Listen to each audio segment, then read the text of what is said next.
Let's talk today about Newton's universal law of gravitation.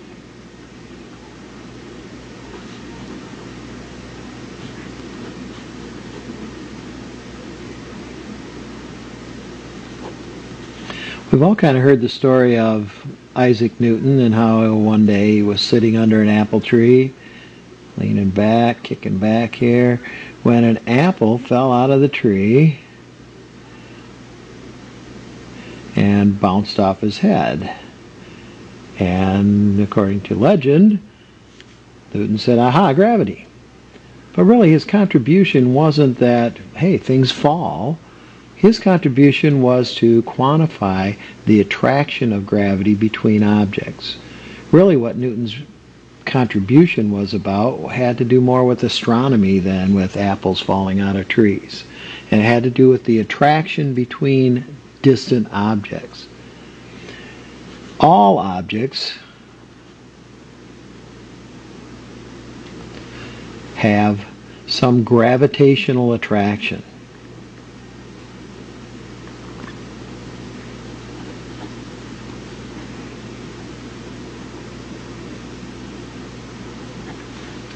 It may be big, it may be small, depending on the objects. And what Newton did with his universal law of gravitation is he developed a formula that would help you calculate the actual force of attraction between any two objects. Universal. They don't call it universal for nothing.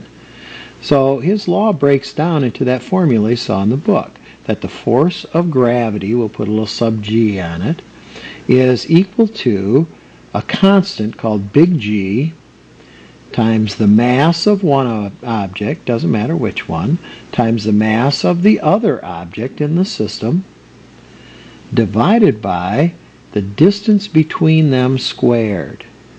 And as they pointed out in the book, this is the distance between the centers of the objects.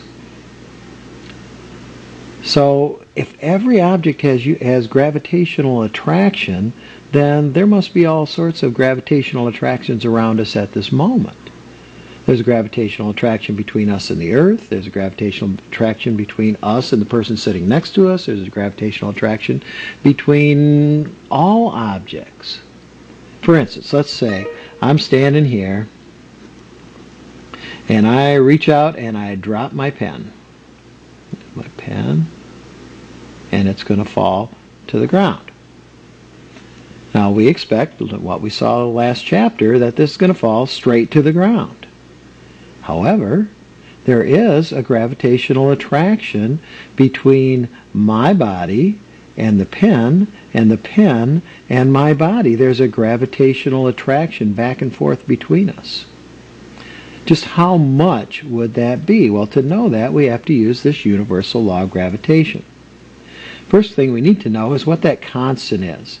This constant, big G, is not 9.8 meters per second squared or 9.8 newtons per kilogram.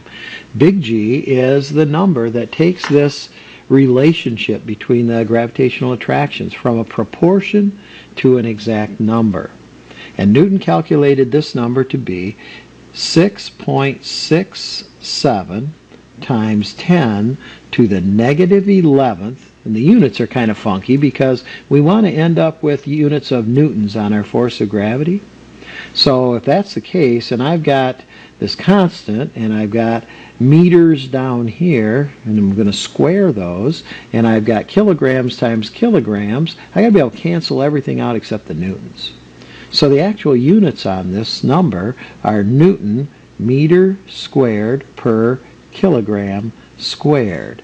And what that serves to do is get all of these units out of the equation and take me back to newtons for my force. Well, I weighed this pen. This pen weighs about 10 grams. And just to keep the numbers even, let's say I weigh 100 kilograms.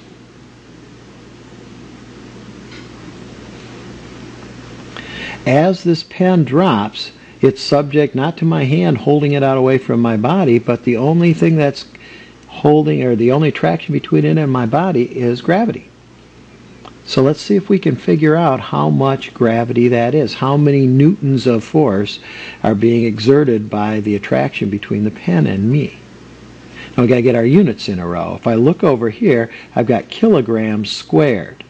So it's okay with this 100 kilograms on me, but 10 grams, I've got to convert that to kilograms in order for my constant to work.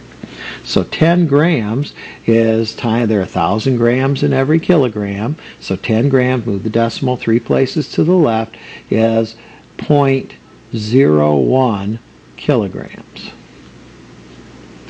And let's say at arm's length that I'm going to hold this thing, let's say about 0.8 meters from my body as I let go of it.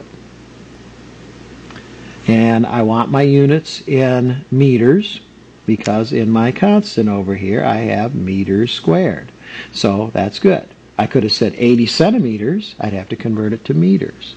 Or on a larger scale, if I said, there are so many kilometers between the Earth and a satellite, I'd have to convert that to meters to make it work in this equation.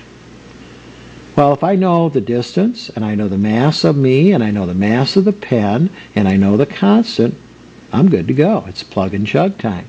So force of gravity between me and the pen is 6.67 times 10 to the negative 11th Newton meters squared per kilogram squared. I'm not even going to bother to write them on there. Times my mass, 100, times the mass of the pen, 0.01. Those are both in kilograms, so the kilograms are gone from the constant. And divided by the distance between us squared. So 0.8 meters squared. And then it's just a matter of calculation to come up with the answer. Find out what that answer is right now.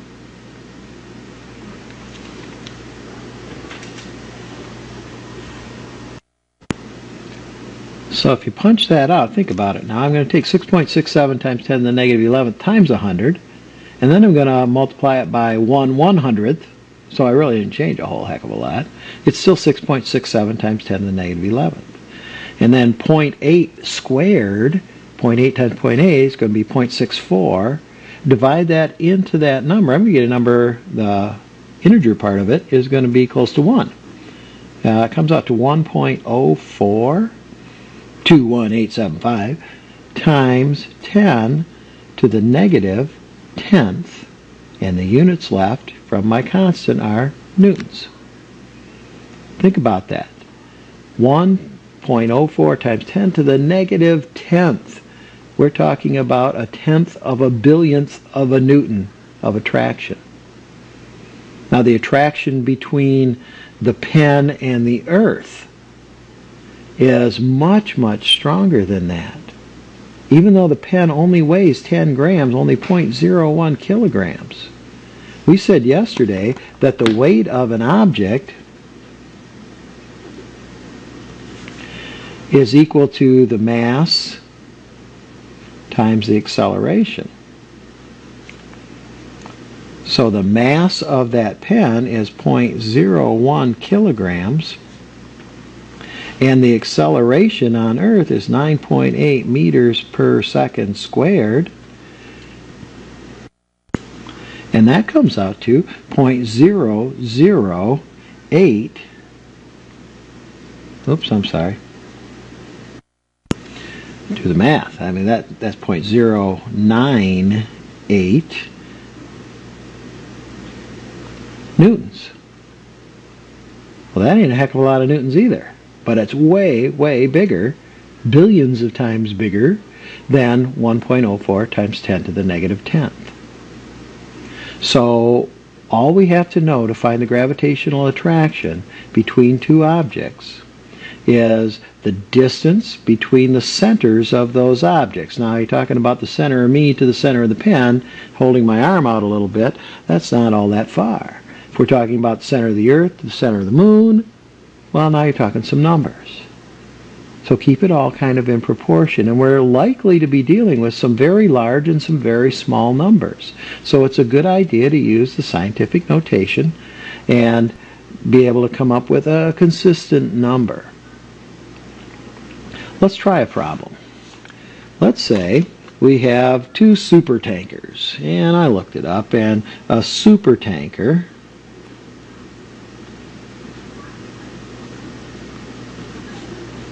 has a mass of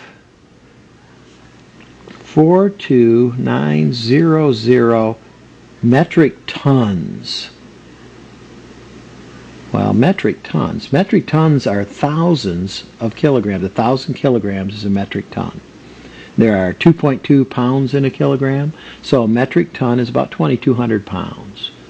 So if something weighs 1,000 kilograms for every ton, then we're talking about 42900 times 1,000 kilograms. So we've got this, and there again we got a big honking number. We should probably go 4.29 times 10 to the 1, 2, 3, 4, 5, 6, 7th kilograms. So about 42 million kilograms for each tanker. Well, let's say we have two tankers here, and we have them moored in the water. So here's the water. And we have them arranged in such a way, obviously not to scale, as to have 1 meter separating them, separating the sides of the two ships. Now, in looking it up, it seems that there is about 33-ish, 32-ish meters to the center. So let's say from the center of this ship to the center of that ship, we have 64 meters from the center of the boat to the center of the boat. So here's the deck, here's the rails. Okay. I want to know the force of gravitational attraction between those two objects when they're moored that way. I want to know what this gravitational attraction is between those two. Is it going to be sufficient? These are pretty massive things, and they're pretty darn close together. Is that going to be sufficient if I parked these two boats, ships, a meter apart? Would they pull themselves together by gravity alone? That's what we want to find out. So right now, I want you to take your calculator, and I want you to calculate, along the same lines as I did between myself and the pen, I want you to calculate how much gravitational attraction there is between the two ships. Do so at this time.